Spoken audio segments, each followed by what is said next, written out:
Hey there, legendary souls.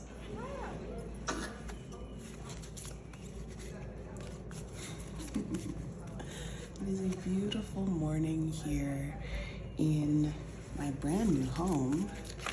I took some time off the channel to move and to grieve and to acclimate to something new.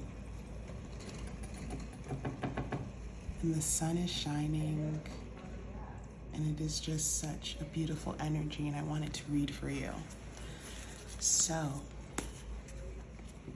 let's see what the collective has in store.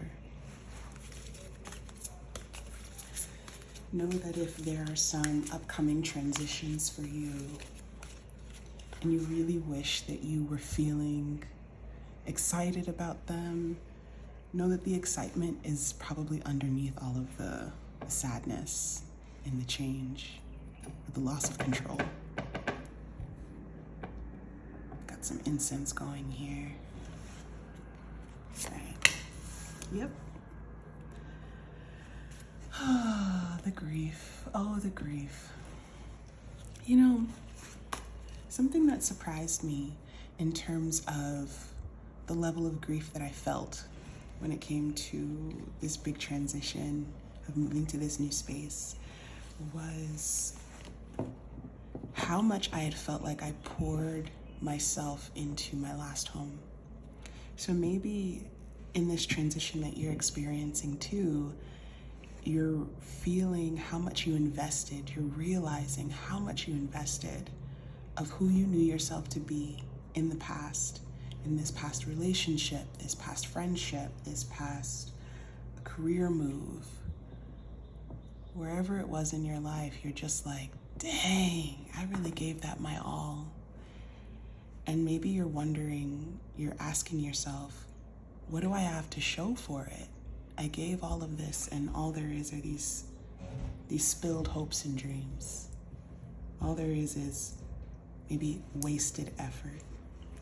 That may be what it feels like. I invite you to cry.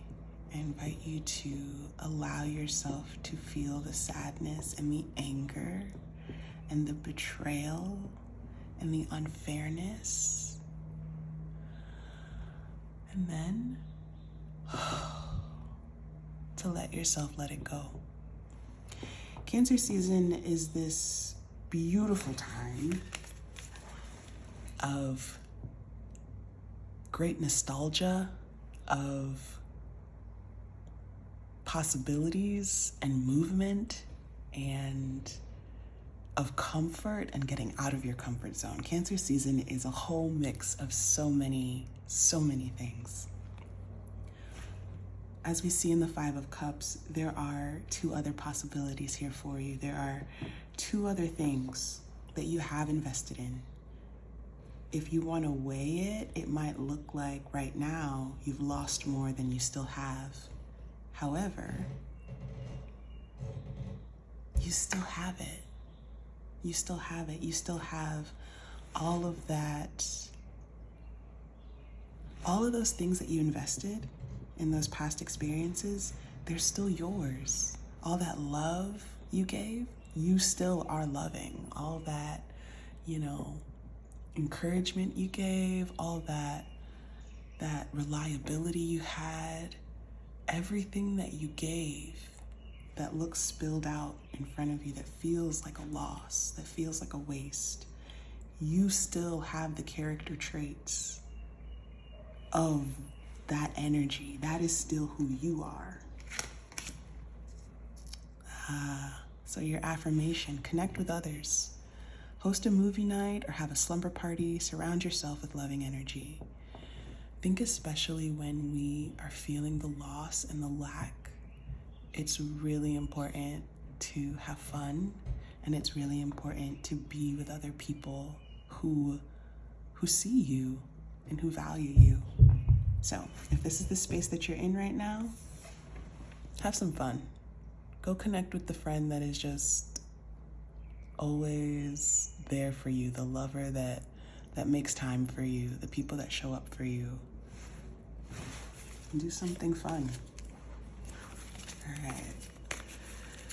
Oh, with the super full moon that we had last week. Oh my. That super full moon in Capricorn, everybody was in their feelings, myself included. And the one main thing that made it so difficult to be in the place of grief that I felt like I was in over the past week and few weeks was how disorienting it felt to be so reminded of, on a body level, of so many past experiences at the same time. And so Capricorn opposes Cancer, which is what gives us our full moon. And Capricorn is like down, what you feel down in your bones, right? Like, so the pain that came up for you, the grief that's been coming up for you, the shadow elements, the negative self-talk, all the things that have come up are likely things that you've been experiencing for a long time, but they've been kind of festering underneath the surface. And with this Capricorn full moon that we just recently had, full super moon, that we recently had, everything that felt the least cute about us, especially internally, got brought to the surface for us to see and potentially embrace, get curious about, set new boundaries around with this Queen of Swords energy. We are being invited to create a sense of mastery around our mental processes, and especially with how we talk about ourselves to ourselves. That is one of the most important things that's happening at this time for us. So if negative self-talk is coming up a lot for you, if grief is coming up a lot for you, if you're noticing how the language you have for things are very limited, and you're seeing like you're feeling pessimistic, you're seeing the negative aspect of things more than the possibilities. It's coming up for you to be like, nah, I'm putting a stop to this. And the Queen of Swords isn't often depicted and talked about with a lot of tenderness and kindness and ooey gooey nature. The Queen of Swords is more like, nah, fuck that, stop that. That don't fly, I'm a queen. If that's the energy that supports you with the negative self-talk, go for it. If that's the energy that supports you with the anxiety or with the experiences of depression, have at it.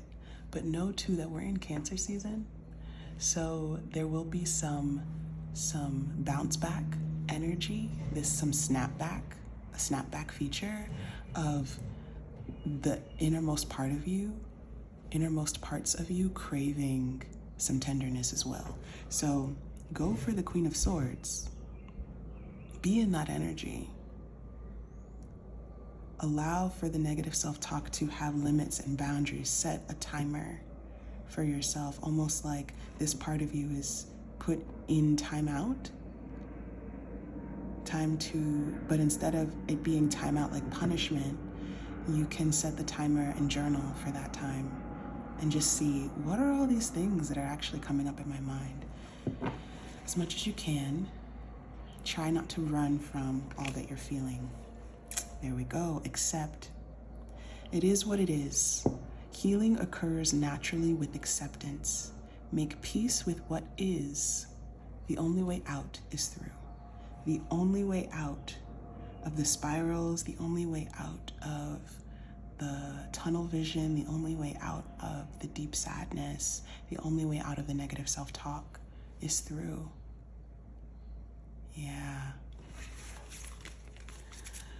Oh, and you know, one of the beautiful things about all of the gunk, right? Coming up from the deepest parts of us, coming up from our bones, our marrow, is we get to clear it away. We get to see it for what it is.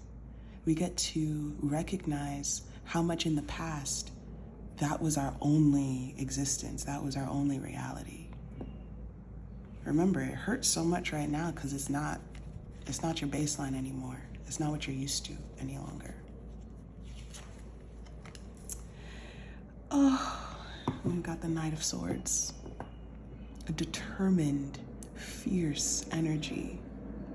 You are readier than ever before to go after your dreams, to go after your desires, to create the kind of life that you want for yourself.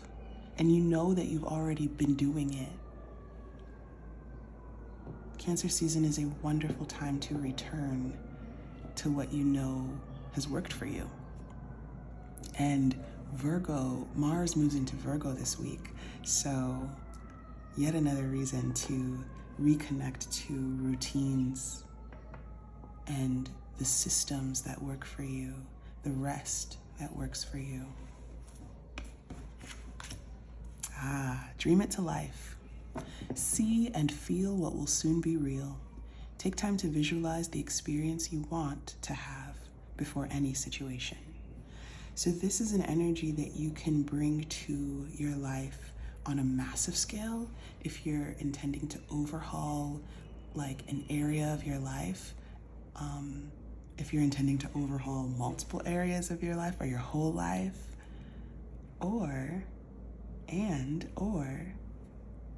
if you're looking to live with more intentionality and connectivity to yourself in each and every day.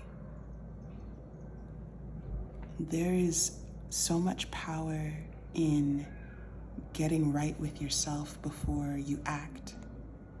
So whether that's meditating or doing something reflective, allowing yourself to have that time to visualize what you want out of an experience, it's like having access to magic that exists within your imagination. So this is our check-in for today. I'll see y'all real soon. Bye.